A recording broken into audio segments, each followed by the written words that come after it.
Chapter 500. Raleigh, I think I'm saying his name right. Raleigh was the right hand of Roger. Yo, and he used the hockey too, right? And he just drops the dude that is inspecting Camie right on his face. Basically, the dude just flexed like Shanks did. Oh man, Luffy and them gotta learn this hockey stuff. This shit's cool as fuck, man. Like this is like in Bleach where like the spiritual pressure just overwhelms you, and you get characters like Ichigo where the spiritual pressure is so strong that humans can see it with Ichigo at the end of the series. But the other thing is like it's so powerful that people just faint, and Aizen's just walking through Karakura town and souls just being ripped out. It's something like this. Like, oh, Luffy gotta learn this shit, man. This is so cool. This is so cool. Like the Raleigh dude is just sitting there drinking, and I didn't know he was as old as he was, right? He's just sitting there and he's drinking and he's watching everything, and he just flexes a little bit of hockey, and everybody just freaks the hell out, man. This is so nuts, and it makes sense because Shaki, one of the things she was saying is he's about 100 times stronger than Luffy and everyone else. So that makes you wonder, like if basically since Zoro's Luffy's first mate and this would be Roger's first mate, then how strong was Roger? Like, yo, Luffy and them got a long way to go, and the fact that Shanks and Whitebeard are using this hockey stuff too, Luffy gotta learn this. Oh man, this is nuts, man. This is nuts. So I want to backtrack now, because like anytime something happens at the end of the chapter and I get excited, I have to talk about it, because like when the dude was just drinking, it's like, yeah, look, I like young girls. I had to.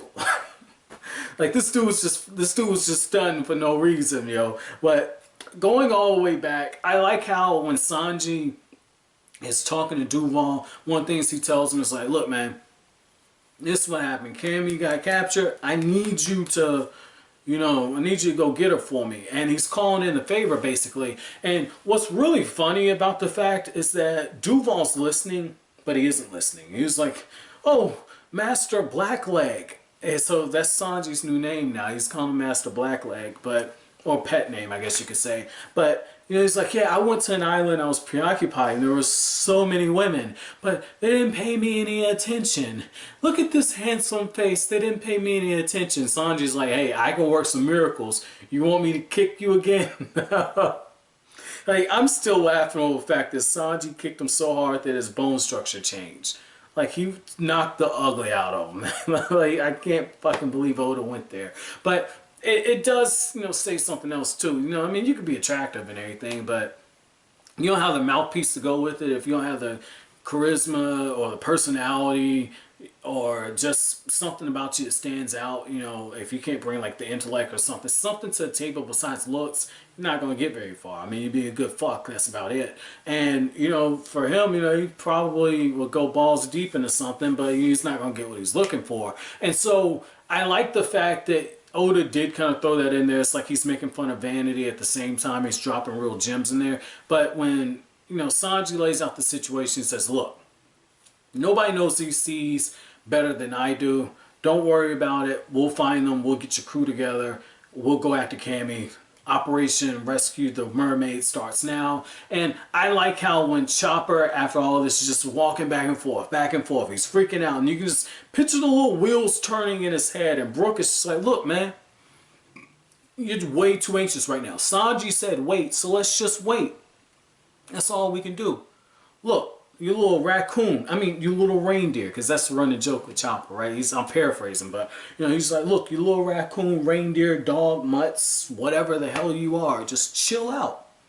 And that's when you see Chopper, and you can't tell me this shit. I keep telling you guys, Chopper get on that good shit, man.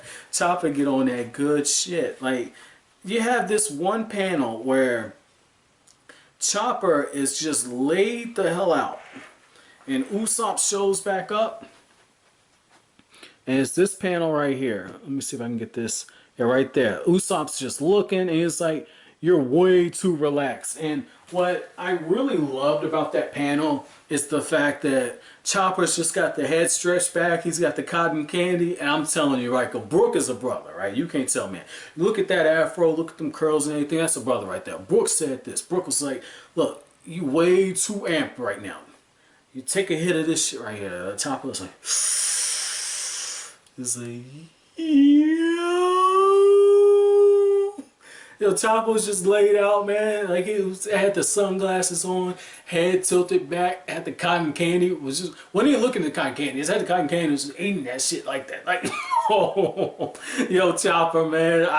Oh man, when Chopper have moments like that, it just makes me laugh my ass off. I totally love it. How he can go from strung out 1 minute to being super chill the next minute. I completely love that. Like, him and Brooke are going to have some amazing moments. But basically, the Straw Hats are all getting picked up one by Duval's crew. And you got Nami and Robin. They're learning about the history. And I can kind of see it with the way Robin is speaking to Nami and the way her face is drawn. You know, Nami's just thinking like, damn, I didn't know Hachi is part of a group that used to be persecuted against. And you can see like her perception of him is starting to change. The fact that he even brought them to an island to try to help, knowing that his minority group, I guess you couldn't call him a minority, but his group is being hunted down.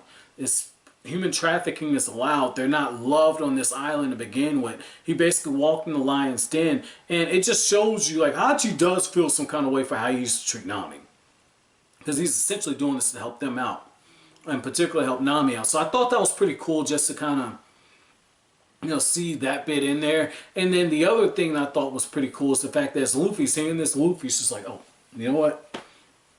Fuck this. I'm not a spy.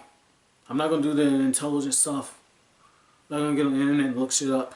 I'm just going to go whoop everybody's ass in every shop until I find my mermaid friend. And that's exactly what happened. Luffy just walks into a shop, clotheslines one guy, comes off the top rope for another one, gets the steel chair, bangs it over his head, and is just like, look, I'm looking for the mermaid. She ain't in here? Alright, next shop.